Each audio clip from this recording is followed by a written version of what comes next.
మీరు నన్ను నమ్మగలిగితే నేను మీతో ఒక సత్యం చెప్తా. వెంకటేశ్వర స్వామి ఇప్పటికీ వింటారన్నీ. అన్నీ తెలుసు ఆయనకి, అన్నీ తెలుసు. ఎవరిని కొండ మీదకి రానివ్వాలో తెలుసు, ఎవరిని రానివ్వకూడదో తెలుసు. ఎవరు తనకి పరమభక్తుడో తెలుసు, ఎవరు భక్తుడు కాడో తెలుసు. నేను మీకు ఇంకా సత్యం చెప్పాలంటే, ఆయనకి అభిషేకం చేసి స్నానం చేశాక ఇప్పటికి చెమట పడుతుంది. ఆ చెమట తుడుస్తారు బట్టతోటి. ఆ తుడిచిన బట్ట వాసన చూస్తే సువాసనలు వస్తాయి. మొన్ననే నేను వెంకటాచలం వెళ్ళినప్పుడు ఆయన ఒళ్ళు తుడిచిన బట్ట కళ్ళజోడు తీసేయమని నా కళ్ళ మీద పెట్టారు.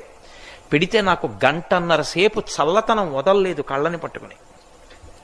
అంత సువాసనలు వస్తుంది. దివ్యమూర్తి.